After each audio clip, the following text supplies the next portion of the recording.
kosala yo mabe, se moninga bomelaka na ye. Moninga tovandi na ye bogo, apesaka nga gentil ya monoko.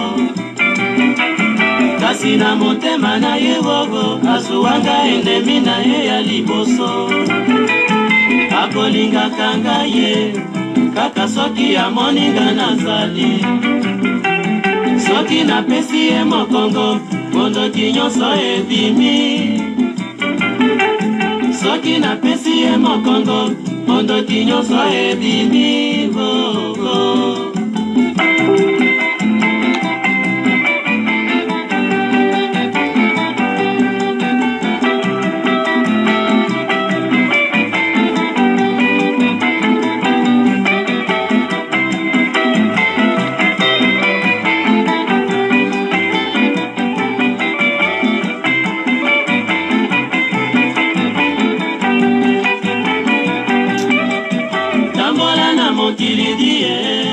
Omona makambo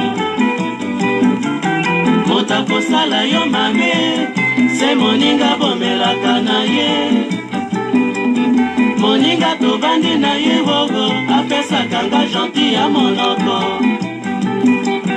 Kasi na motema na ye bogo, azuwanga endemi na ye ya liboso.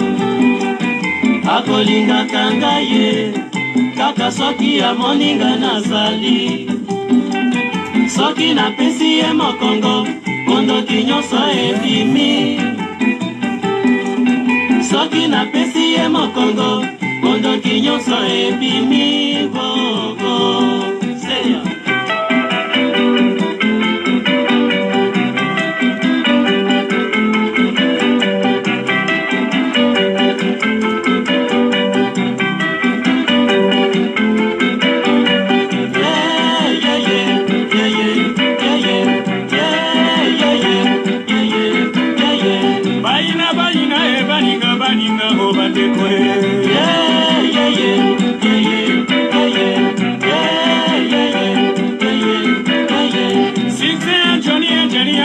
mobimba ebandeko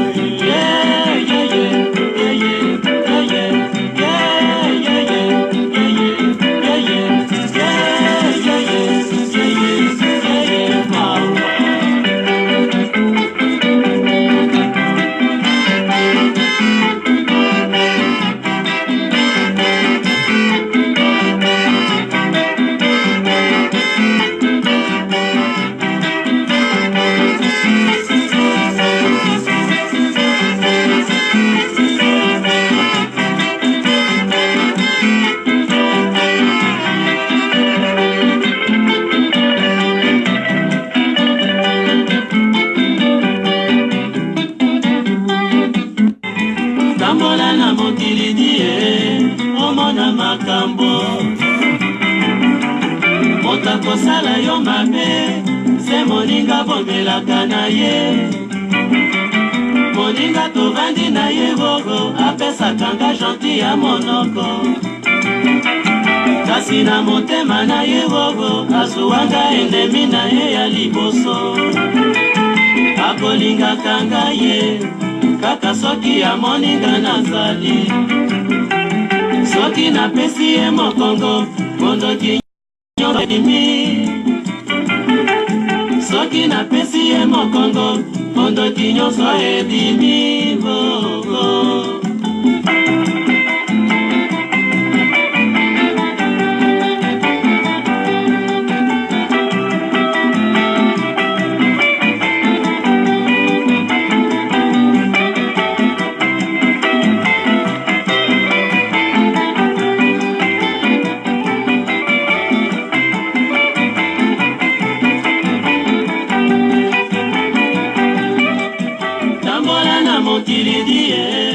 Omona makambo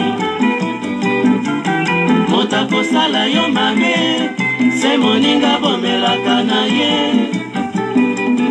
Moninga tovandi na ye bogo, apesaka nga gentil ya monoko. Kasi na motema na ye bogo, azuwanga endemi na ye ya liboso. Akolingaka nga ye, kaka soki ya moninga nazali. soki napesi ye mokongo mondoki nyonso ebimi soki napesi ye mokongo mondoki nyonso ebimi bogo seya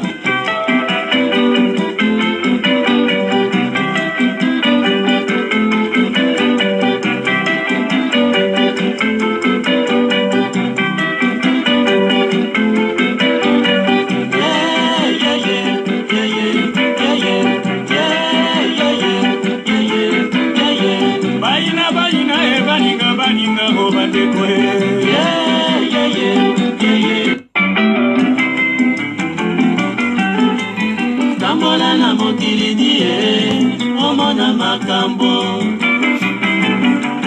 moto akosala yo mabe se moninga bomelaka na ye moninga tovandi na ye bogo apesaka nga gentil ya monoko kasi na motema na ye bogo azuwanga endemi na ye ya liboso akolingaka nga ye kaka soki amoninga nazali soki napesi ye mokongo mondoki nyonso ebimi soki napesi ye mokongo mondoki nyonso ebimi bogo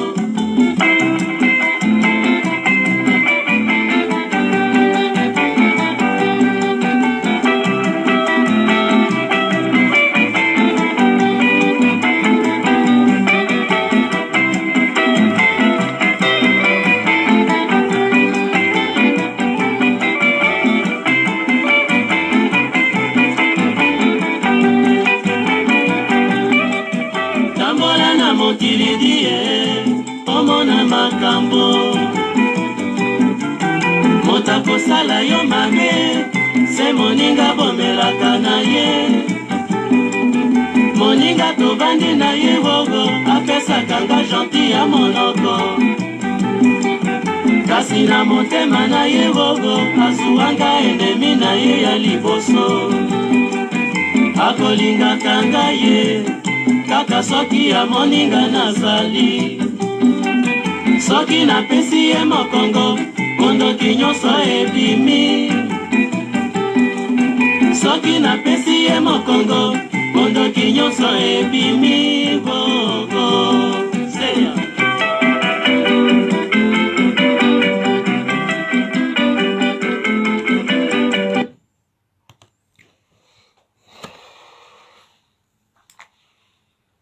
Bonsoir, bonsoir, bonsoir, bonsoir, bana membre, bonsoir, banandaku, bonsoir, peuple congolais. Vraiment très heureux de vous retrouver si nombreux en ligne pour suivre votre serviteur, le gouverneur Bruno Boula que je suis. Bandeko, mbote mingi, bon week-end, epa na bino na ba famille na bino, esika bozwami na bamboka bozwami. Bonsoir, maman Augustine Kalonda alias Mutakataka. Bonsoir, maman Lydie Moulouila et papa Willy Kabula. Bonsoir, maman Zizine Marie-Paul Toumba. Bonsoir, mamie Chibo, maman Nangai. Vraiment, na sepeli mingi, na ndenge bo se branché pour na kolanda émission na bino préférée en direct de l'hôtel de ville. Maman Lorraine Lolo.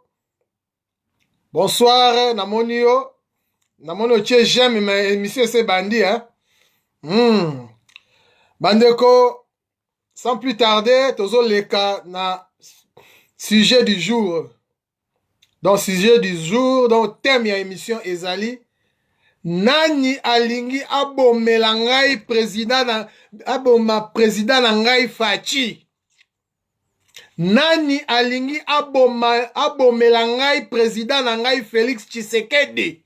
Wana ezali question oyo bino bana membre bozali ko se poser et puis tokosala ba analyse dans l'ensemble. Bon, nga moko nazali modérateur, ngai moko présentateur, po lelo ngai nde na koloba bino bokoyoka ngai. Émission oyo Hôtel de Ville, en direct de l'Hôtel de Ville, ezalaka sans tabou, eza émission ya ba sentiment te, eza émission te ke soko ya ndenge nini, ezalaka périodique. Tant toza la période ya esengo, ya ba campagne électorale, wana ezalaka makambo mosusu. Mais tango toyaka awa mpona ko dénoncer ba plan diabolique, ko dénoncer ba traître, ba collabo, kutu mo wana collabo kutu na sepelaka nango lisusu te, parce que biso ndenge tozala neti ngai président ndenge bozomonaka gouverneur Bruno Bula, mo wana terme wana collabo ezalaki tozalaki koutilize yango ntango tozalaka combat dans l'ensemble, ntango tozalaka biso nyonso, papa zonga nsima soko papa beta tonga soko nini kende liboso soko tengama soko nini. Mais sikoyo na minute oyo nde tozoloba collabo, ngai na ndimi nazali collabo. Donc collabo euti na mo collaborateur. Nazali collaborateur ya président na ngai Félix Tshisekedi, nazali collaborateur ya mwana membre lokola yo muto zali kolanda ngai, na bandeko nyonso oyo bazali kobunda bitumba oyo dans le bon. So na lobi bitumba oyo tozalaki na liboso esila. Siko tokomi na bitumba mosusu tozala kati ya nini ti oyo babengaka kiyungulu passoire, tozotamize parce que sangana biloko bomoni boyebi bomoni ndenge sangana tozoyeba su te nani aza na biso nani aza na biso te. Dieu merci bozomona nga ndeko na bino oyo bitumba nga na bunda na bunda yango bien sûr mpona mboka Congo, na bunda d'abord mboka na ngai, na bunda yango mpona mbongo te, na bunda d'abord mpona mboka na ngai, mpona koinstaurer état de droit. Nazalaki nsima ya parti UDPS oyo ya papa Etienne Tshisekedi. Ngai bitumba na ngai ezalaki ndenge wana. So tolataka mpenza kazaka ya UDPS te, nasi napesa ba raison. Mais bitumba na ngai so otali en soi, je me bats pour l'UDPS. Je me suis battu toujours pour l'UDPS tant que papa Tshisekedi azalaki vivant. Et puis, tant que président Félix Tshisekedi, moi nanaye azu relève. Donc, naza ko bunda toujours sima ya UDPS. So nazo ba UDPS ezali véritable UDPS, hein. Tozo ba UDPS oyo komi siko te ya soko ndenge nini.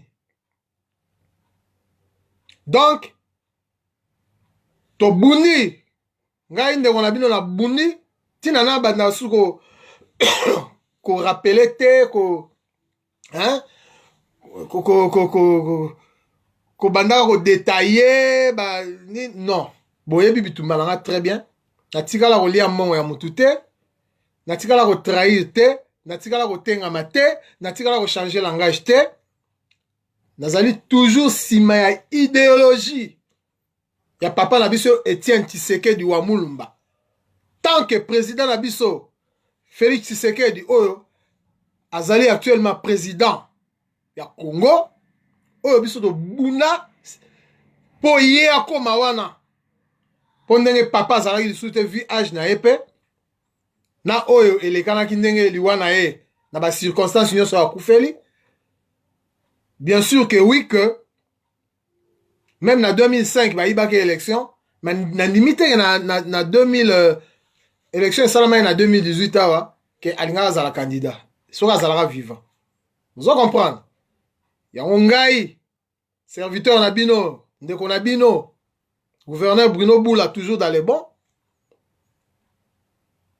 Na prophétisaka. Oh bayebi. Na lobaka yango ngai na monaka musika na monaka ke papa age pusani mais Moutarozo a relève Makambo, il fait la Félix. Na banda,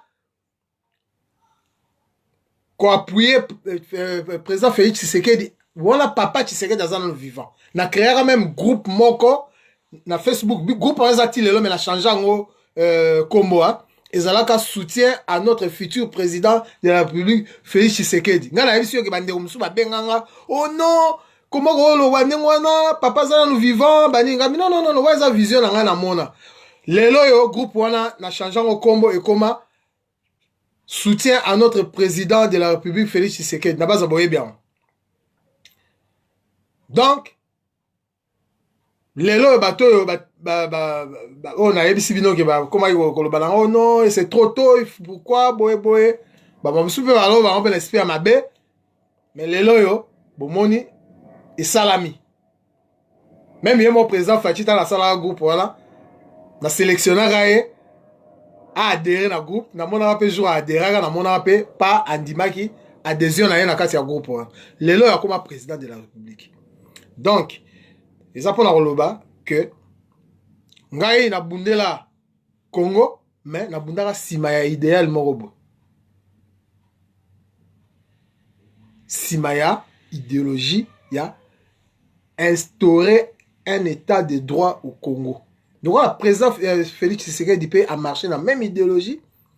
Yango bomoninga lanza simana etilelo. Yango na mi benga bulantoul biso ba bulantoul. Bozomona biso za ba réserviste.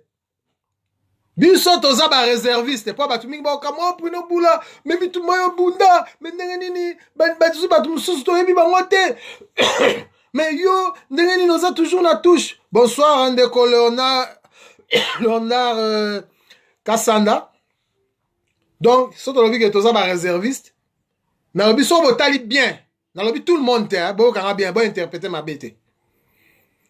Presque tout le monde oh lelo bazu ba poste kuna presque na tout le monde te mingi baza bato pena ba bunda makasi te so otali bien bato ba bunda makasi ata moko te aza na kati biso tout to libanda botala ngo bien bon mona ba grand combattant na ba grand combattant lo ba biso boye to teka molimo pona Fachi to teka molimo pona papa Etienne Tshisekedi.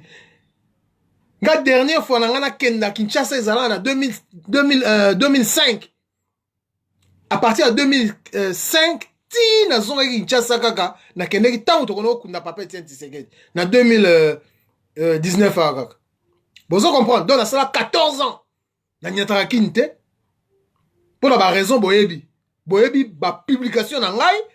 On a ça la même na kin ba yebi ça nga ota to kenda na stade de martyrs na messe na ko ba combattre belé ba ya ba touranga wala ko kanga ba photo ba so ebisanga ba bi gouverneur ba publication na yo en tout cas ezako tia ba tout mingi mal à l'aise mama Wivine Kadibida bonsoir hein? Donc voilà quoi. Donc ndenge to buni bitumbo to se retrouve to gagner bitumbo moi la maï Félix Tshisekedi na bengi moi na maï parce que avant qu'on m'a président de la République a eu moi na maï nanga. Vous comprenez? Donc si qu'on me respect, il est président de la République. Donc nega komi wana sikoyo lokola ya komi wana na bundela ki bituma na bundaka sans mbongo sans nini sans sentiment na bundaka na conviction.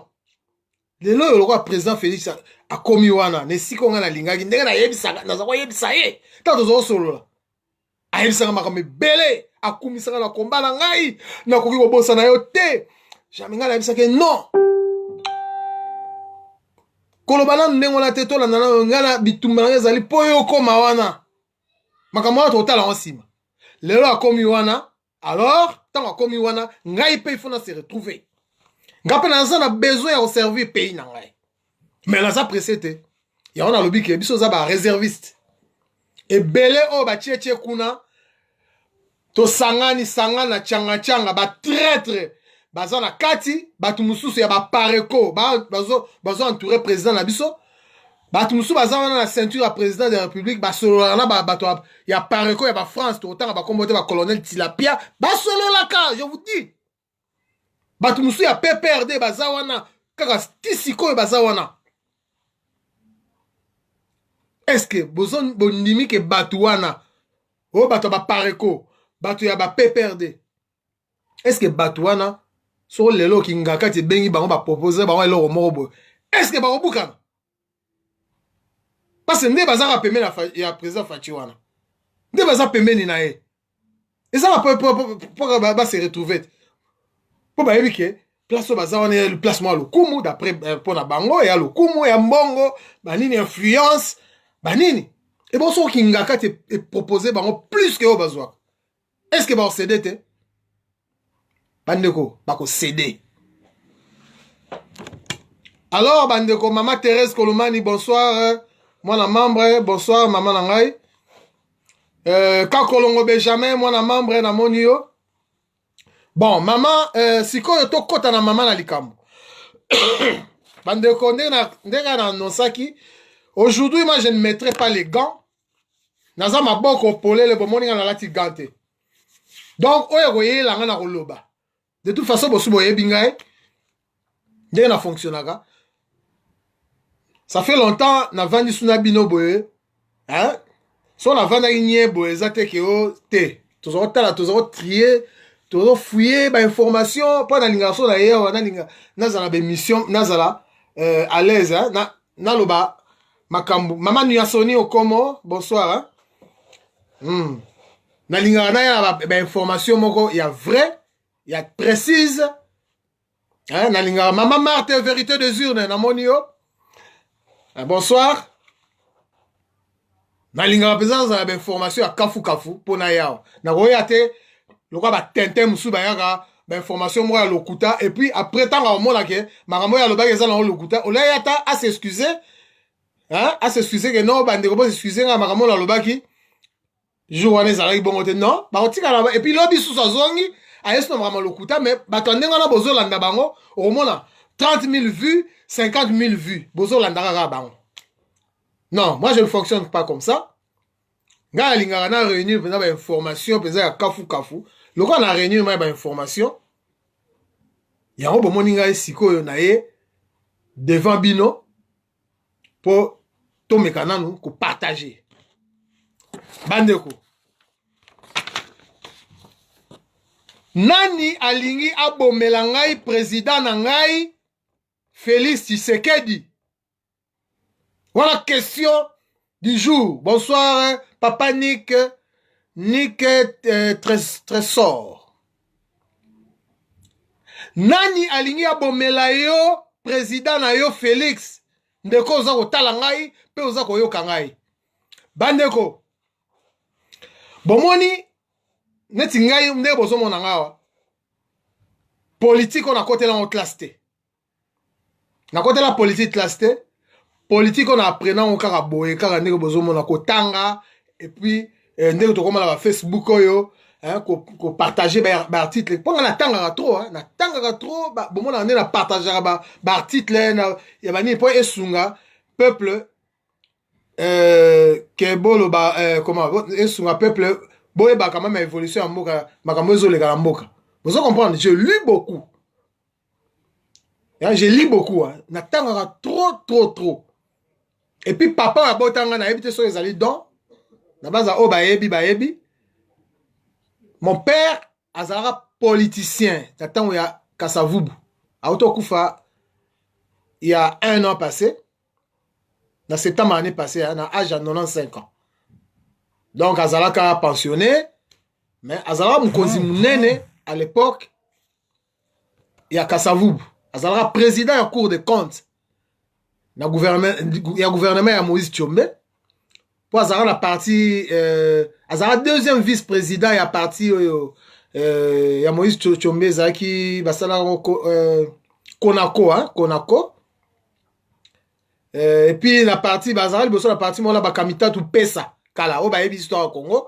Et puis Azala peut député national na provincial hein, na Massimanimba.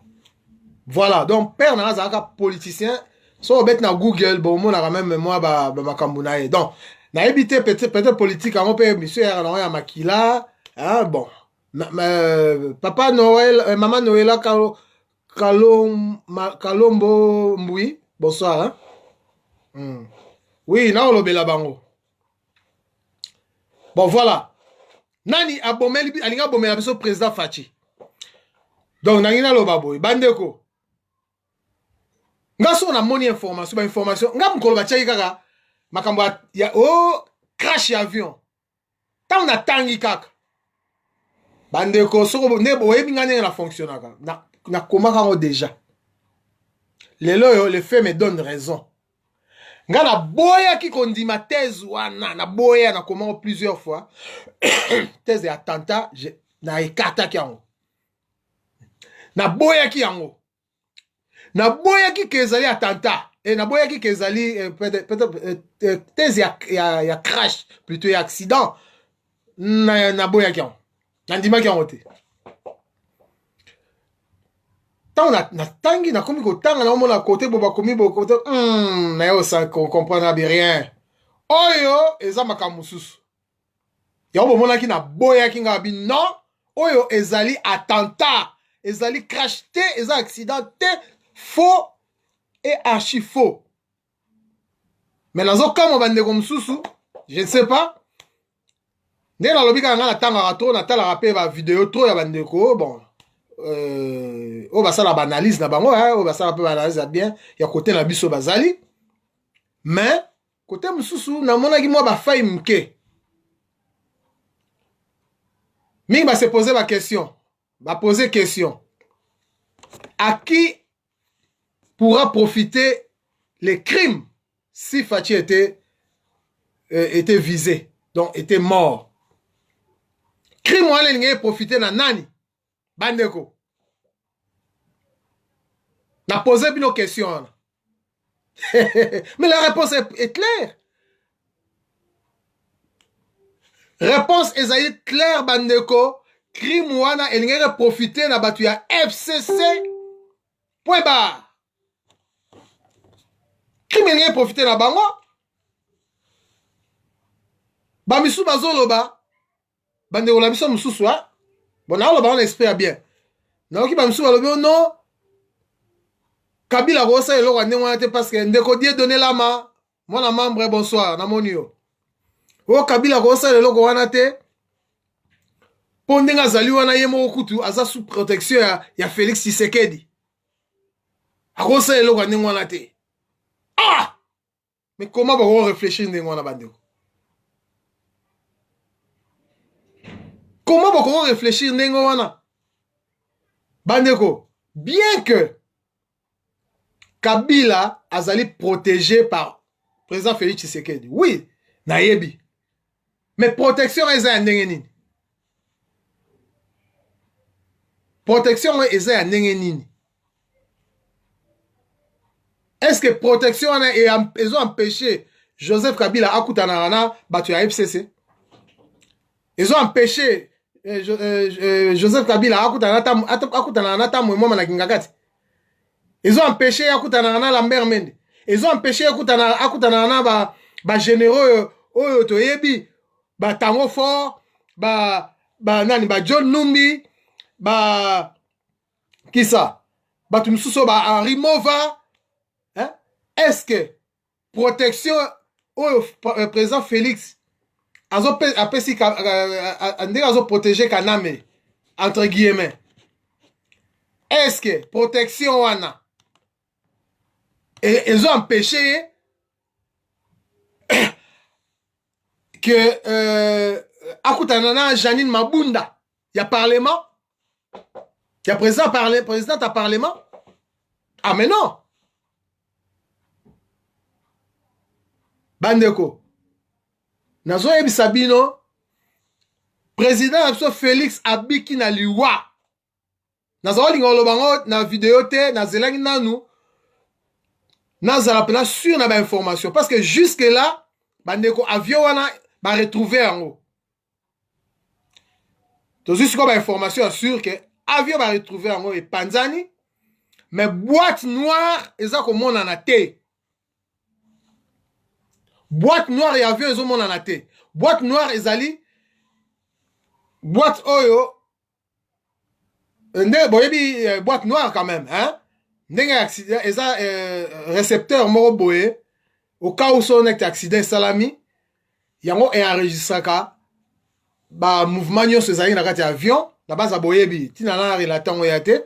Alors, à partir de wana, bakoyoka nyonso yaki na avion, tam susu, eloko mo esalama na avion, so avion ayi en panne, boîte noire enregistraka tout. Nde balinga bayoka ba conversation ndenge nini ezalaki soko bato bakotaki na panique soko ndenge nini mais ba retrouver yango te ti lelo. Alors bandeko toza ko s'inquiéter mingi toza ko s'inquiéter mingi pour la entourage ya président so Félix Tshisekedi. Tout ça qu'on s'inquiétait, oui. Mais, moi, on se plaindre contre, qu'on s'acharne contre le président Félix Tshisekedi, comme quoi, Aza têtu, comme quoi, yo karamutute, non, bandeko. Bon comprendre Sika Oye Azali. Bon comprendre Sika Oye Azali wana. Na boité, hein, peut-être Boroza Bino la raison. Mais le problème est que boye. Président Félix Azan a conseillé. Azan a conseillé, il y a ma matière nyonso. Azan a conseillé, il y a matière sécurité. Azan a conseillé, il y a matière défense. Azan a conseillé, il y a matière ya boye. Azan a conseillé ya boye. Je ne crois pas que ceux qui conseillent na yoana, il y a domaine moro boye, to ya sécurité, aya ebisie que il faut tout ça boye, aboye ya loko oyo conseiller na ya lobby. Non. Pourquoi tu le barake? Ceux qui ba Rwandais ba côté la biso, ne so Congo et comment la problème au toza na lelo. Tu peux sa responsabilité par monsieur Honoré Ngwad. Pourquoi? Tu le basu que Mobutu azali tetu. Mais non. Tu bon été en tant que président de la République, on va pas aux la décision mais na makambo etali o makambo ya sécurité banini. Président, il faut avoir confiance. Il y a conseiller naïe en matière de sécurité. En sécurité. Bon, attribuer car erreur, c'est pas président Félix T parce que Andimi Keboé a dit non. Mais c'est quand le problème est allé, est-ce que va conseiller wana baza penza batunabiso? Est-ce que baza penza ba vrai nationaliste? Est-ce que baza penza qu'on travaille na président Félix Tshisekedi na motema moko? C'est là la question. Bandeko ndenge na bandi ne bande na oto sabino président Félix est entouré na batu ya malamu pe na batu ya mabe. Bon moi exemple na pesi bino. Eza interpellation munene. Faut pas ka président Félix Azaboy te azala ba conseiller msala nini neti conseiller en matière de sécurité, hein, conseiller spécial en matière de sécurité. Ya Mobutu, ya papa Mobutu, Marshal Mobutu père à son âme, ezalaki monsieur Honoré Ngwanda lelo yo faut tu wana ndenge ba Rwandais ba côté la biso ba Laurent Désiré Kabila memela biso ba Rwandais toi attribuer en car la Mobutu. Non, hein? Tu le barres toujours, il y a Honoré Ngwanda responsabilité, les a. Parce que lui, il était là pour ça. Donc, sur les baby, donc, il faut qu'il y ait Ngwanda. Alors, AAP, ceux qui m'ont dit baby boy, il faut qu'il y ait Moutou, conseiller spécial en matière de sécurité. Na évité sur les anani. Je suis pas là, pas là pour Panini, Ngana Yebi, Ezali, monsieur François B. Yem Tazali, conseiller spécial en matière de sécurité. Dans l'hôpital que Yem Tabomi, Alinga Boma présent Fati, non, j'ai pas dit ça. Mais dans un Sabino, exemple, hein, pour toi aboutir quand même, na vraie information. Toye ba nani alingaki abomela biso, abomela yo président Félix Tshisekedi. Bandeko,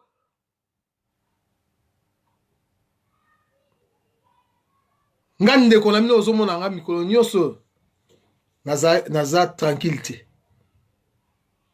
Imaginez un peu que président Félix Akufaki ba bomaki ye ndenge ba kanaki parce que nzambe na confondre bango. Bamsu bazomona ngoka même ata bato balingaka ete banini. Bon, na ebite monsieur comment haine, hein? Monsieur comment haine. Moi j'aime bien un opposant qui dit so Félix asali kama malamu to betele maboko. So asali kama mabe to telemela. Je préfère au moins des langages comme ça. Mais ba langage musu tozo yoka na ba émission musu batu mususu nazo comprendre te ezala Félix asali lelo malamu asala ya ma donc bakoki donc pour na bango bakondimaka e jamais bazo souhaiter liwana ye mingi kutu bazo sepela balinga kutu ke akufa mais ndeko bandeko soki ba mekaki ko boma président Tshisekedi na attentat wana bomoni oyo esalama na Rwanda ya Birimani hein na ebisi bino wala kutenengeza mke ba hutu bazala deux ethnies hein ba tuti na ba hutu mais biso tozala combien tozala combien ba tribu ba nini tozala combien de provinces et puis boyebi ba plan nini o déjà ba piège ba si ba tchele biso pour une fois ceux qui problème est quoi basi ba monter plan moko boye na yebisa bino bandeko biso ba misuso tonyata so ba Congo c'est fini hein surtout ngayo ba position à la zone c'est fini j'oublie le Congo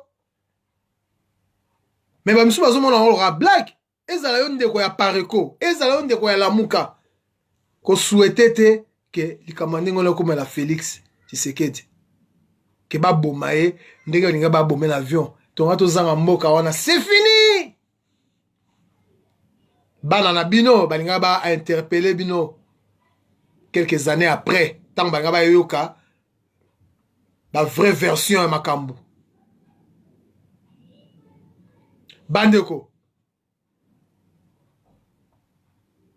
nazo komango mingi na komiango mingi dernièrement na mur na ngai est-ce que Alexis Tambwe Mwamba na mutu ya Sénat ezali fait moko ya hasard bandeko est-ce que ezali fait ya hasard Alexis Tambwe Mwamba akoma wana bamsu bazo minimizango bazo minimizango bandeko bo minimizango te botala ndenge FCC ba mizaki ba muscle na bango hein ba mizaki ba force na bango nyonso ezala financière ezala pour Alexis Tambwe a se retrouvé président ya Sénat et puis ce qui président Tambwe Mwamba comme il a niveau ti a comme abima président ya Sénat parce que nous avons des traîtres.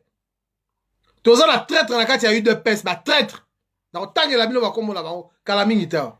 Et puis na ko démontrer bino pourquoi ba comment ba traître et pourquoi. De toute façon na loba. Mais lelo na banza mingi ba komi ko comprendre. Donc na za loba. Misu ba traitant de n'importe quoi. Oyo ka ba langage na bango. Oh, bozo sala nyonso bokabola intel na Félix Tshisekedi.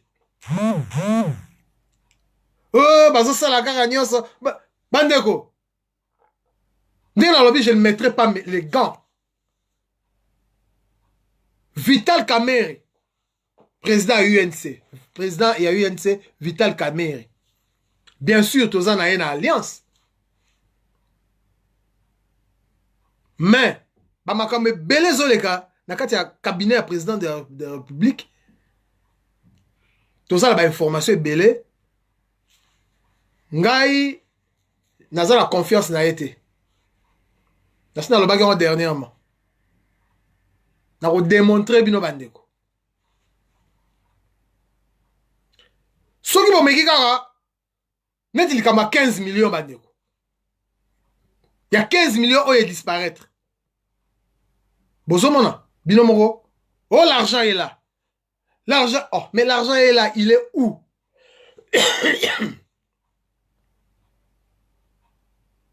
Balobi que les enquêtes sont en cours. Ça va, on attend. Mais cela ne veut pas dire que dès balobi que les enquêtes sont en cours, bani ni biso do fananye. Non, trop fananye te.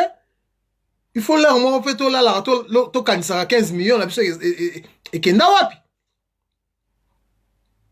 Soko lobby, Oroyoka, oh, si Vital Kamerhe tombe, le président Félix, automatiquement, le président Félix tombe. Nom de Dieu! C'est dans quelle logique ça? Bandeko, c'est en vertu de quelle logique? Si Vital Kamerhe tombe, Félix Tshisekedi tombe aussi. Bomoni va gérer bazo l'Arabie, non? Bomoni? Ba faible peu bazo kende na ba mais mandeko. Donc son Vital Kamerhe a trahir, tout le monde trahison na tout le monde to eloko moko boye, aibi, toni détournement. Donc on doit se taire parce que sont de dénoncer Vital Kamerhe sera quoi, Félix Tshisekedi pas quoi. Ah! Ngai, moi je ne cède pas na sedaka na ba intimidation ndenge wana te. De toute façon, ngane naza mutati ninga te, yaka sala émission, boye to pesa yo, so combien? Non, banda internet ope ngamo na futa internet na ngai. Na futa ba surplus, a ku na ndako na wifi, mais là on na sala ba émission libanda, ba facture e la ngatala. Na risque ku bakata nga abonnement. Quand nous sommes à la Congo.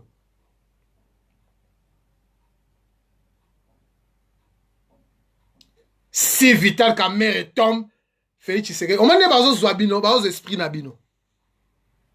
Vous comprenez? Nous sommes à côté bino. Oh non! Joseph Kabila a koki ko sala eloko wana te ko zala kata complot wana te parce que so Félix Tshisekedi bomi etonini Kabila pe c'est fini. Non! Bandeko. N'a pas si bien exemple. Est-ce que protection oh Félix Apesi, président Félix Apesi Joseph Kabila. Oh afana na kingakati wana. En attendant to yeba maramni oyate. Pendenge Joseph Kabila la groupe na ya FCC ba yebi. Ba yebi bien que si ça tourne mal, si ça tournait mal, makampo yango wana bandeko bo fungula matoi. Problème ezali nini? Problème ezali que bomoni tozali na parlement Anastasie Mbombo bonsoir hein? Monica Kalamba petite sœur à moto bonsoir na monio. Aimé Loanzi wapio na habité soza connecté. Bolanda c'est très important. Je disais ceci. Joseph Kabila Nengazawana. Ah, Nangaloba boy. Nangaloba. Na parlement wana. Bon, moi, que tu as la majoritaire. Tu as la majorité. Et on a tindi. Tu as la alliance. Ba coalition. Oyo. Nga même coalition na linga rolo belangote. Mais ça n'a pas été malangate. Mais moyen na lobéate. Parce que. Talara président Félix a dit bien au bon. Tout ça est total mais et ça n'a pas été malangate. Coalition na FCC. Mais kokamwa bokomo na ba leader mususu ya UDPS. Basa ko telemela ba combattant mususu. Na ba matinée politique. Oh ya ko telemela Kabila. Akomona biso na nzela na ye. Oh! Do ba lati coalition ngo, c'est comme si coalition ngo esepeli si bango. Banini, biso coalition to nimi yango. Mais ça malgré biso netinga, ya malgré nga. N'expliquez-moi le pourquoi. Mais bango ba lati yango, et ça Jean-Marc Kabound. Oh, comme vice-président du Parlement, na Augustin Kabouya, oh ya komi président, il y a eu de pèse entre guillemets. N'a pas matinée politique nyonso. On dirait comme porte-parole, il y a FCC. Quand on a comme porte-parole, il y a FCC. Les qui n'habitent son fils Moukoko. Sur la manifestation contre il y a FCC contre Kabila. Pas. Au moins, Augustin Kabouya a télémi. Arotina Batou, agressé. Mais pourquoi? Comment ça? Moi, je ne comprends pas. Je ne comprends pas. Bandeko. Bon, fungola misou.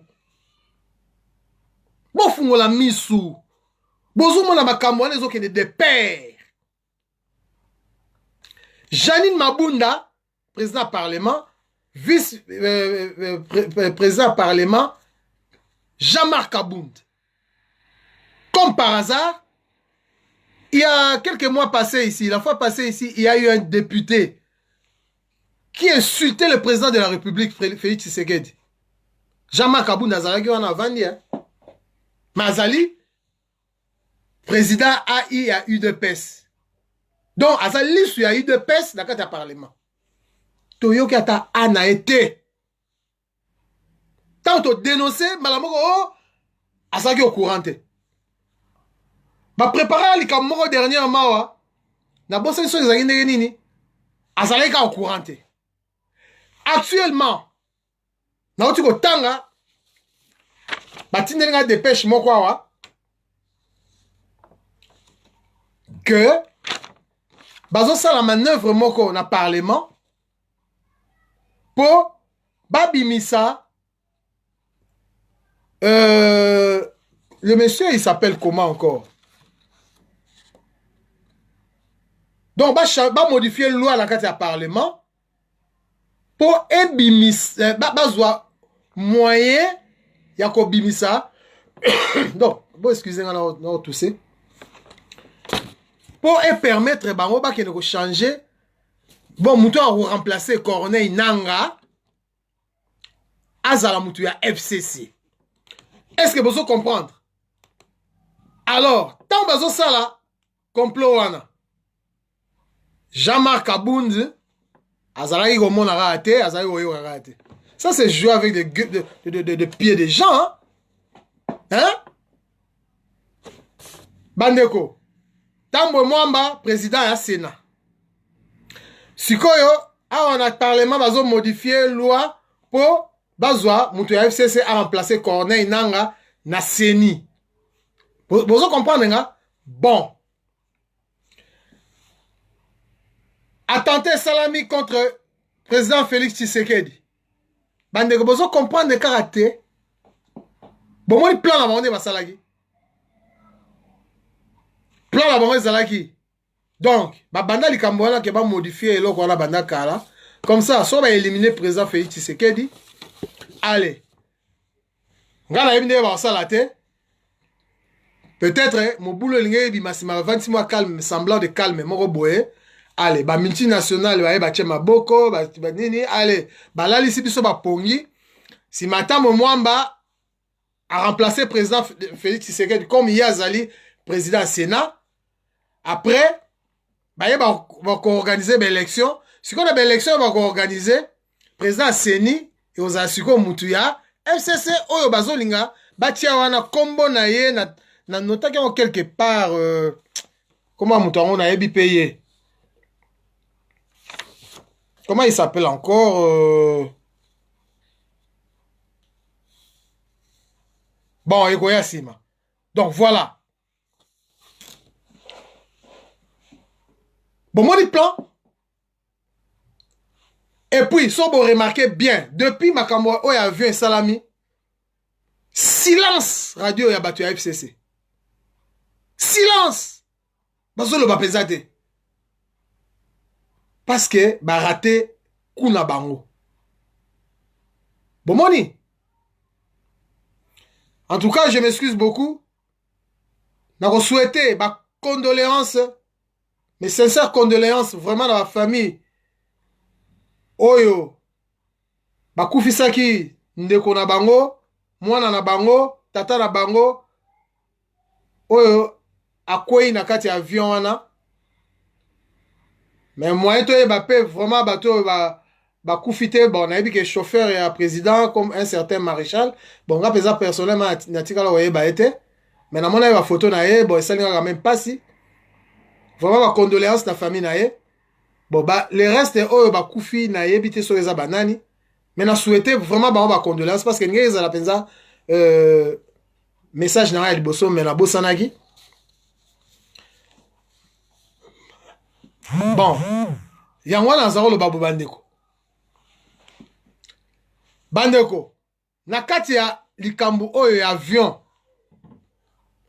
ya Antonov tozomona ndenge ezolobama ndenge ezokomama avion wana normalement eza avion moko ya kala et puis so otangi historique ya avion wana eza avion moko euta soko esala na Yougoslavie na Ukraine mboka moko mystique sima bayeko soko kotekela biso soko faire louer biso na yebite vraiment quelle honte avion ndenge wana ekolozala emema logistique ya président de la république na voiture na logistique na ye na kati avion mabe wana et puis d'après information na za nango président Félix Tshisekedi tant a commis président de la république a changé moi ba tête mususu na kati ya présidence wana il paraît mutu oyo azalaki ko s'occuper na makambo ya aviation bola nanga bien mutu azalaki s'occuper na aviation azali mutakabila président Félix asi a remplacé ye et pas ya mutu mususu un certain na bosa le prénom na un certain Ilunga Moroboy remplacé par ordonnance présidentielle mais à notre grande surprise, Tilelo Oyo, Mutu Oyo, président Félix Tshisekedi anomaki par ordonnance présidentielle, Atikala ko exercer ma fonction na yena nute, nana kota en fonction te. Pour la simple raison que Vital Kamerhe aboyi asala. Donc aboyi que Mutu wana aya ko remplacer Mutu Oyo, azalaka wana avant. Donc Mutu wana azalaka wana avant. Il paraît azalaka Kabila tous les jours. Vous en comprendre. Donc nyonso wana ya obo na ba histoire oyo hein babilo ya ngwanzu bomona ba sod muton kuna ole ba sala musala normal ba travailler bazolela baza impayé et pourtant ordre CP ça n'est pas président de la République mo ebima ba futa batu. Les responsables, c'est qui? C'est les DIRCAB. Ce sont les DIRCAB. Et puis, il y a avion. Donc, Moutasso qui parle il y a la location avion, il y a avion. Président Félix Assad Noma Moutoumsousou, mais Vital Kamerhe a boya Moutouana Sala. Ti le loyo, Moutouana Sala raté. Ngam na lobe ngote botuna. So boyeba ina Moutouna présidence, botuna bakoyeb Sabino. Et puis, na dossier oyo ya tenté avion ngam na lobi ngote ezolobama presque partout que monsieur Vital Kamerhe aza un peu soupçonné ndenge na yoki ngam taliboso na lobi ngote. Alors ndenge tozo zela ba enquête ya 15 millions tozo zela pe ba enquête ya likambo ya avion yo. Et koyebana ndenge président Félix à quels États-Unis bon monde a surprendre bango à quels États-Unis tant à ozonga to koyeba vérité. D'ailleurs c'est bani koloba maka bo fuyer na ba YouTube royo ka moi ba radio trottoir ba makamo eza na kati.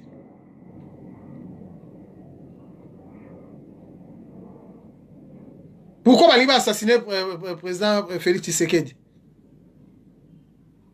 Pour Monique, na 9 mois ya pamba, asali makambu mingi oyo bango bakwa osala pendant 18 ans. C'est possible. Nenga bongisi vie, azo bongisa malembe vie ya basoda. Wana pe komi danger pour la Kabila. Et komi danger pour la FCC.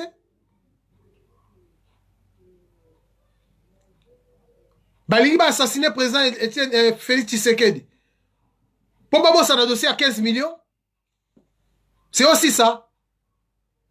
Point d'interrogation. Balingi ba assassiné président Félix Tshisekedi. Pour la likamo ya gratuité et enseignement. Point d'interrogation. Balingi ba assassiné président Etienne Félix Tshisekedi. Pour le discours na yo atena ki na est ya pays. Point d'interrogation. Bandeko. Nazoyo kamingi bazolo ba oh non, président Félix, il fallait pas attenir balangage ndengo wana. Ba makamande wana, il fallait pas lo bayango. Bani, wala siko bazolo ba po siko likamo ekwe. Vous comprendre? Pour likamo ekwe, likamo ope et simité. Bien que il y a eu mort d'homme, bandeko na somme sou ba koufi. Ba avion, ba voiture blindée, on les a ablés à Mokili. Ba somba on en bongo, mais mili moi bateau. Moi ba somba on ezalité, je regrette beaucoup surtout pour le chauffeur et le président. Monsieur Obabenga maréchal, atiki bana et pesinga mawamingi ta on a moni photo ya président Félix ndeke au rendre famille on a visite. Alors vraiment bandeko ezala makamususu il faut pas kolobaka parce que lobby à tozo qui est en 2023 ça passe vite ezaka ate ko sala action kaka boyo batu bazela kaka bani non balobaka pe avant on sala action il faut koloba pour matsa moi cote na yo la popularité cote na yo envers la population na yo. Vous comprenez? Mais, tout beau été diplomatie oblige. Maintenant, il y a ma belle président Félix à l'obité. Na este wana. Na ma belle à l'obité. Parce que n'est pas danger. Danger zalaka. Aloba te, il est toujours en danger.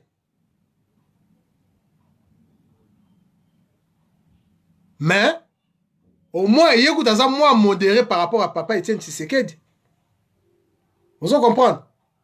Il y a un commis le pouvoir. Pour ça, ça arrive toujours car à l'andaïga makamuka nyoso ya papa nae. Il y a non.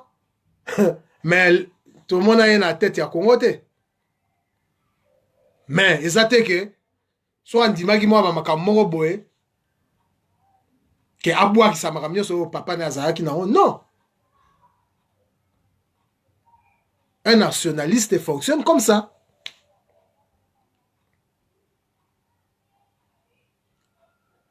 Bon. Alors, ndeka Nazara loba. Boké balanga joyo. Si Kamere tombe, Fati aussi tombe. Moi, ça, c'est pas convaincant ça. Et puis, ils sont pas dénoncer Makamboui, net ya nani ya Ndekola biso Augustin Kabouya. Azo sa ba gaffe belé. Tolo bate. Hein? Jean-Marc Abound. Batumi bako oh nazako mais oh naza jaloux. Surtout liboso ta nazare ko dénoncer Makamunaye. Oza jaloux mais ngana yebi ete na oza. Bazara jaloux na muto oyebi te. Oh. Jean-Marc Abound yawa. Premier fonga na ni olinga mingi ya. La CP là na tant comme président il y a eu de peste la CP là na aya na Bruxelles na kenda na filma to kutana na to solo la moi muke hein mettons la mona ko kene un peu de côté ah mais non na telemela qui est dikamba congrès na telemela kaye so na dérapage qui peut moi muke parce que azawoti na batu ba ya ofinganga j'ai des informations. Parce que ofinga nga eza batu oyo bango batindaka baya ofinga nga ofinga nga pena ofinga yo ponga pena yebi ofinga c'est ça. Mais monsieur Augustin Kabouya En tout cas, façon Aza fonctionner, ils ont clairement que Azo travaillé dans FCC. Ils ont clairement. Ndeko Kabouya, vraiment, je suis désolé. Il y a un fils Mouko Kaza a raison. Fils Mouko Kaza a raison, Mandeko. Quel que soit le dérapage, na Moussoussou. Quand on a contenté, na Mara Moussoussou. Yaye. Mais petit, on a la vérité. On a la vérité. Si on a la vérité, on a la vérité. Mais non, c'est quoi ça? Bon, liberté d'expression, démocratie, hein? Ah non! Si on comme contre FCC, Moutoroya va défendre FCC, Augustin Kabouya. Ah mais non! Non, moi je suis pas d'accord avec lui. Je suis pas d'accord, hein? Je suis pas d'accord avec lui.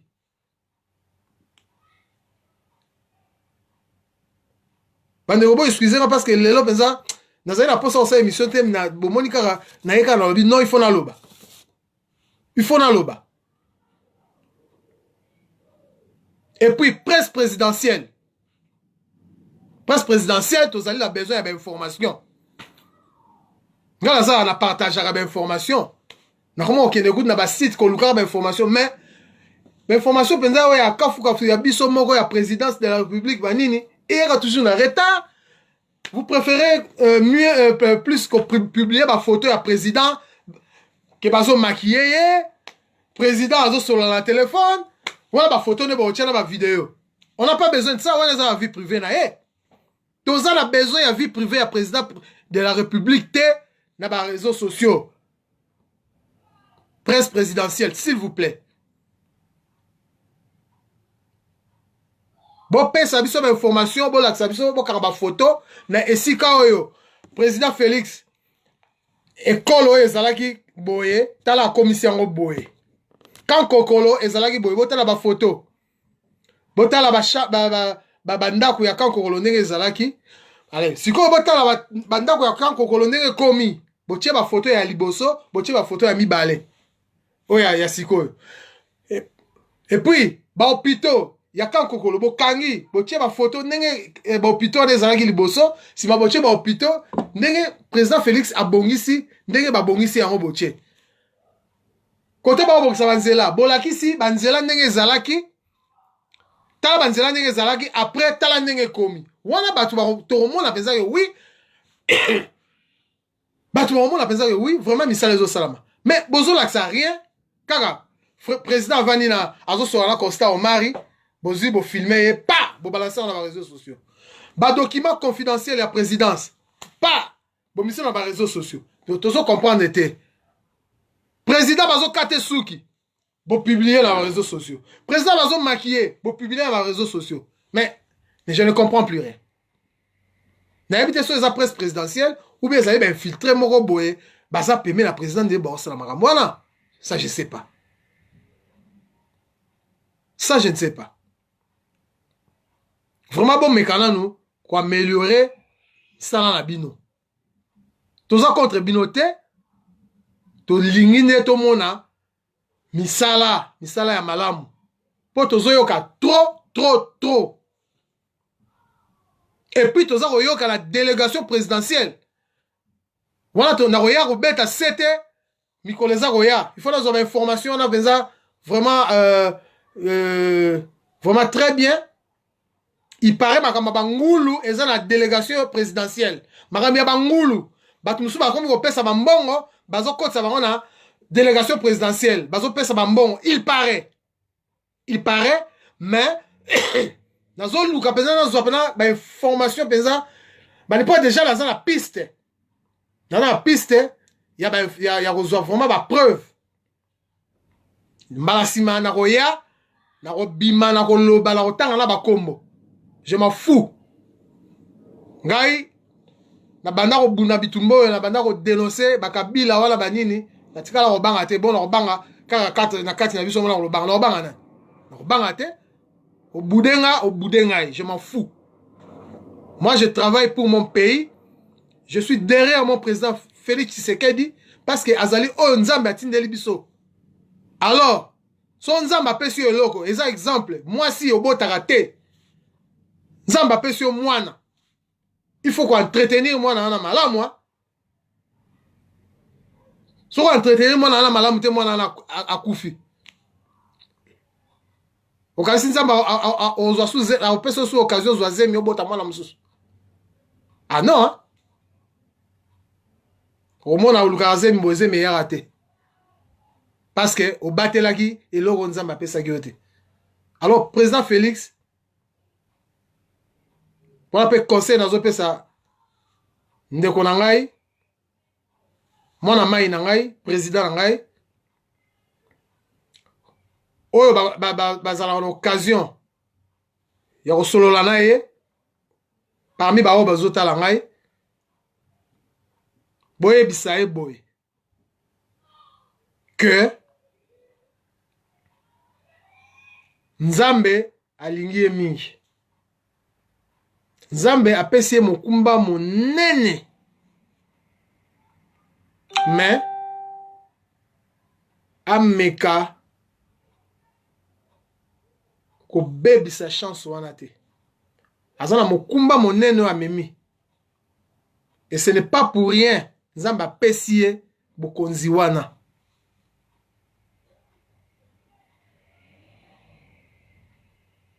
Alors, bamakamuso azo à la légèreté. Nayebi kazo ba information ebele ki azana ba traître na kati na ye. Ayebi yango, mais il ne se manifeste pas. C'est quoi à se manifester quand vous êtes trop tard. Tala lelo esika to komi. Dieu merci. Batumi bazolo ba eza avertissement. Oui, eza avertissement, mais eza avertissement ya Nzambe. Eza avertissement te que oh ba multinational, oh ba Kagame, ba PC avertissement so non. Bango so ba zu occasion, baninga bazwa ki occasion ya ba nyataki. Mais malheureusement, Nzambe a confondre bango avion oyo bango ba abattre, ce n'est pas l'avion oyo président de la République azali na kati. C'est ça. Donc eza avertissement Nzambe apesi. Eza avertissement ya Kagame te, eza avertissement ya so ya ba FCC te non. Po bango basi ba préparaki. Tambwe mwamba na mutu ya Sénat bandeko ezalaki que comme baebi que président Félix un an après a koki ko dissoudre le parlement, yango ba sali de tout leur mieux. Ba placer déjà batuna bango. Bomoni basi ba che nani qui Tamwe Mwamba abimi président Sénat, ce n'est pas un hasard, hein, bandeko. Ce n'est pas un hasard. Tamwe Mwamba président Sénat, et puis, qu'est-ce qui se passe? Et puis, bazo ça la manœuvre, Moutou Seni, on a remplacé Nanga, Azar Moutou FCC. Bandeko. Mais je vous dis, mais c'est grave, hein? Sauf aux autres, sauf qui tozako sosolate, vraiment, na ebité biso ba Congolais, sauf qui tosuka wapi.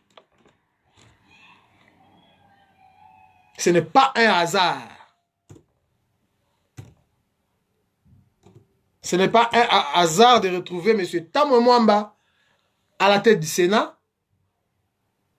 Et ce n'est pas un hasard que bazo sala bilo na baba sala na seni na nini na parlement wana pour président ya Seni azala mutu ya FCC. Ce n'est pas un hasard. Hein? Nde ba che Tamwe Mwamba wana ba bunda ki penza ke Tamwe Mwamba zala wana. Et pour rien te. Parce que président ya Sénat ba meka pa kengo wadondo. Ba meka pa kengo wadondo. Kengo wadondo siko ezali ma guerre moko entre bango ba groupe mafieux oyo ba soutenir Kabila ou bazali soutenir Kabila na misusu bazali contre Kabila. Vous comprenez? Bazali la plan moko boye ke ba éliminer Kabila pour kengo mais simbate. Kabila atimbela rango. Vous comprenez? Mais siko ndenge pe batie nani na Sénat Tamwe Mwamba eza hasard te bandeko. Mais Nzamba confondre bango. Nzambe confondre bango. Alors avertissement Oeza, avertissement ya Nzambe. Donc il est grand temps président Félix Tshisekedi amekana nous kotala zinga zinga na ye nani aza ya biso nani aza ya biso te. C'est le moment. Bon.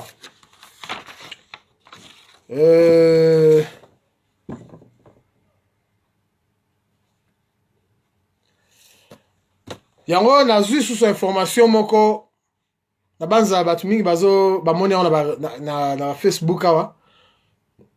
Na leki na biso moko Arsène Bouanga. Petit na biso ya Bruxelles awa ya UDPS. Aza sikoyo garde aza na garde présidentielle. Akenda pe la formation. Ma formation bakende ki na Kibomango. Donc azali na garde ya présidentielle. Arsène Bouanga petit na biso azala awa. Mais batu musu bazolo ba akufi te. Na solila ya na ya azalaka ya mwasi ayebisinga expliquer mama mukeke petit na biso Arsène. Boyebi Arsène Bouanga azalaki mingi na Major Tati na Amiral Chims. Na bengaki Amiral Chims mais azui été.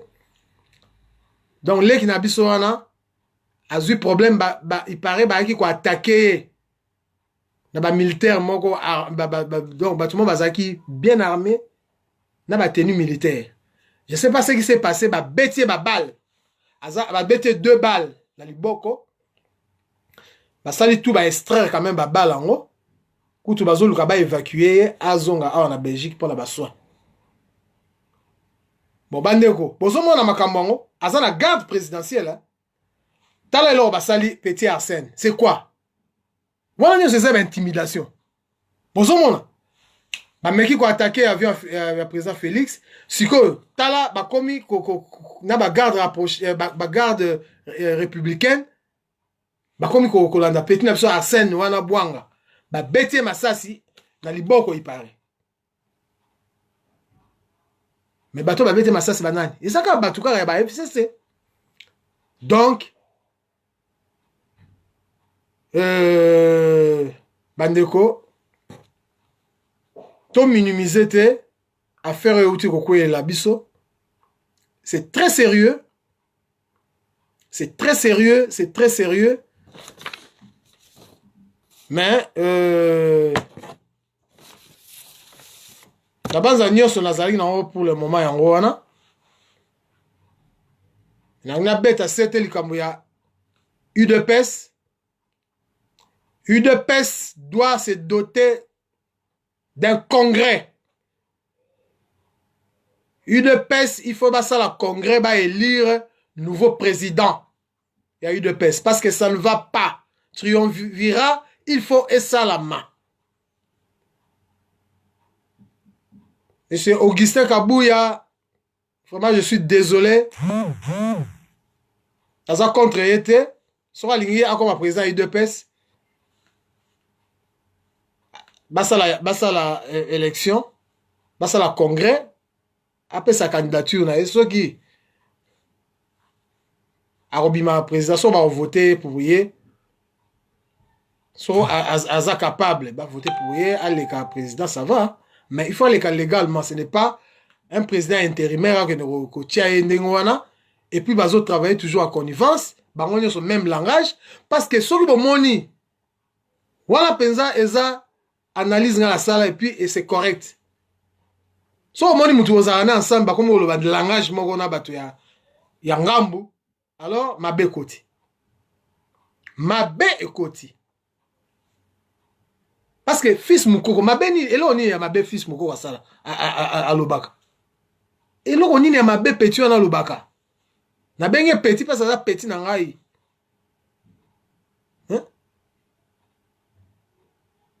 Attends ce qui a dérapé dans le langage. Est-ce que vraiment, on a raison pour le tinda vraiment, batuba que nous sale ou basale wana. Vraiment. C'est ça vraiment la correction. Kobinga ba policier banini, mais non. Et puis la policier baza la policier nani. Parce que policier a nos bêta combattant ndenge wana vraiment tina niveau ya ndenge wana. Mais non. Non. Ma bekoti. Voilà, besoin de reverser. Comment reverser? Alors, Bandeko, j'ai dit ce que je pourrais dire. Ce que je pouvais dire. Bon. Ouais, c'est pelité na ba propos msu na tenir. Bon. Et taïga, Gala lobby. Makambu oyo lo ba marate. Oyo lo ba marase nga mise en likolo. Mais ma msusu na lobby awa, ils ont déjà connu. Hein? Monika hôtel de ville. Ils ont hôtel de ville. Gouverneur azali wana. Naza gouverneur yaba Tshisekedi c'était Félix wa. So tozi ba information msusu Royal Lisusu. Na Royal Lisusu. Koya ofungola bino miso. Motako sabino te. Mabe ekoti. Mabe ekoti. Soko to bomba ba alliance. Soko to bomba ba coalition. Ebeba. Parce que to ko ndimate que eza lokola. Na lo bandini. Hein? Ozo kende place moko. Mais non. On est bien que liwe eza wana mais ozo kende kaka. Mais non, faut se protéger. Hein? Faut se protéger. Et comme il est là, tant il y a régime, il y a Kabila. Batindi va faire d'essai. Opération Bakeneko Bundana ba rebelle. Dans le côté est. Tant il y a comme Akuna, bazo indiqué bino, bapesi no plan, plan de guerre. Mais plan de guerre, on a bazo tinda bino l'embuscade. Bazo tinda bino et sika ba ennemi. Télémissi déjà Minduki. Vous comprenez? Donc, livrer bino à la merci des ennemis. Dès que Joseph Kabila a ça. Boyebi massacre ya mouchake. Boyebi yango. Donc, comme il y a Zalagi chef, donc il fallait qu'il obéir dans Maramnaï. Mais Missou Bazo Kende, bah yebi bien que place où Bazo Kende, Bazo Kono Boma Biso. Mais le roi chef à lobby, tika to mi tika to mi toku farak. Les abouzoba. Mais non. Il est grand temps, président Félix, il faut avoir disposition à eux. Tozali infiltré na niveau moko ya kosakanate bandeko. Boze la mikoleza ya bo pesa nga raison ba information monsieur Obima ya kafu. Bo pesa nga raison. Na lobi mingite na sukika wana pona lelo. Un homme averti en vaut deux. Hein. Donc, président Félix, na ba collaborateur na ye o balingara ye. Vraiment, il faut boye bisaye a mekana ko changer, hein, ko changer paye moi rythme. Batumi ba mona lo wa you mate. You la plan na ye anki na plan na ye. Aza you mate.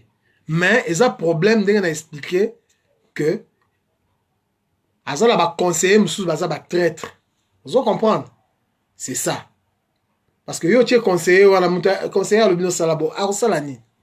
Deux problèmes na été, des problèmes à collaborateurs na. Alors, Pandeko, na banza na suki wana, il y a 15 millions, Congolais n'y ont pas droit à réclamer 15 millions. Ils ont été que sont à commis il y a 15 millions, comme quoi attaqué, oh boy, non. Ah, justement. Bandeko nazui kombo ya mutu oyo Mabunda, Janine Mabunda azolinga ko komisa ye bazo sa ba manœuvre moko na parlement. Mais na parlement wana vice-président à parlement Jean-Marc Kabunda aza ya UDPS. Donc si Jean-Marc Kabunda le même OK, ba traction en cours. Le nom du professeur Adolphe Lumanu serait avancé en remplacement de Corneille Nanga. C'est comme Jean-Marc Aboum a bien information. Donc, il y a ça. A bien noté. Ma manœuvre, il y a ça. A bien noté. Ça, c'est jouer avec des gens. Hein. Bako Sarabat Musunga, Bako Sangate. Bako Sangate. Non. Tant membre président, il y a Sénat. Ah, il y a Sénat à remplacer Nani. Corneille Nanga, ceux qui Adolphe Loulam, Louman, il y a PPRD. Ah non! Non, non, non, non, non. Et puis, il va voter loi Moko Kuna, ça la manœuvre donc. Kaboun a quand même vice-président. À côté le Melali Kambouana, à côté de nos sango. Mais non. Bafinga président du Parlement. Il dit rien. Si Maria ça ba discours moi il y a nini ya caresser ba combattant kuna o boy. Non non non non non non non. Na ya na fingi yete hein. Pona mona batu na ya ba finga. Oh na mona a finga ngai na bloqué. Na bloqué je m'en fous. Nga zolo ba vérité makambo tozo mona. So ça la kijalelo et tali nga ça la kijalelo te parce que depuis la banda kombo na tika oli ata infanté. Un euro te que pour bundaki boye zo boye. Félix Tshisekedi président na biso yemo ayebi. Na zona no ata $1 na été. Ndeka zawana. Mais je le soutiens jusqu'aujourd'hui et pour toujours. Parce que na zo mona te ngai na niveau nga la komeli oyo, na kombo nga la bunda na changer kaka lelo oyo na koma oye pa Katumbi, oye pa Kamere, oye pa iso ya Kabila, so jamais kotikala jamais. Et puis, on a peu combattre. Dans un Sima Félix. Dans un Sima Félix. En 2023, dans la paix, dans la campagne, on a pour la Félix Tshisekedi à ça 10 ans. Et puis, son moyen, ali, tu as un mécanisme, même sous peut ça allez, à comme attends empereur à Congo. Merci beaucoup. Bonne soirée à tous. D'être mon ami. Mbalasima.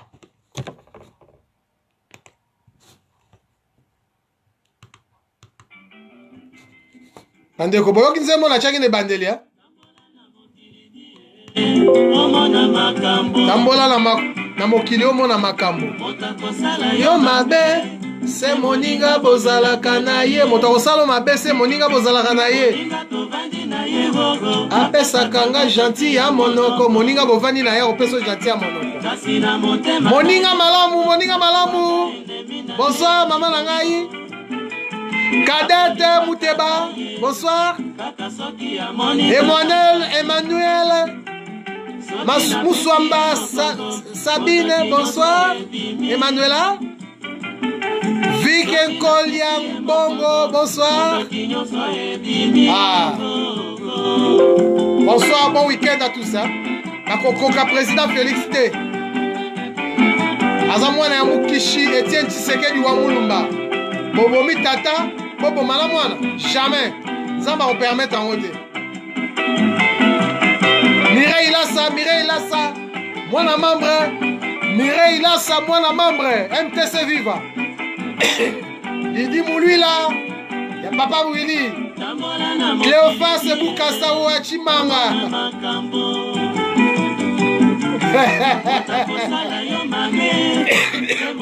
Maman Lidi Moului là, y'a Willy Kabula. Maman Marthe Mouchinga. Oshanja Kombo Mouchinga. Adi Dambenga. Oh, petit confiance. Adi Dambenga na Kinshasa. Évariste Moutouale. Bonsoir. Pardon? Évariste Moutouale. Otuninga nini? Blocage des solutions? Oui. Oui, nous allons répondre. Et sa solution pour Nangaï.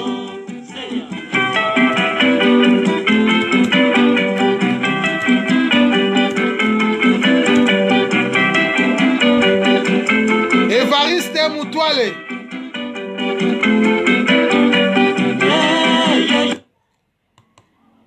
Évariste Moutouale.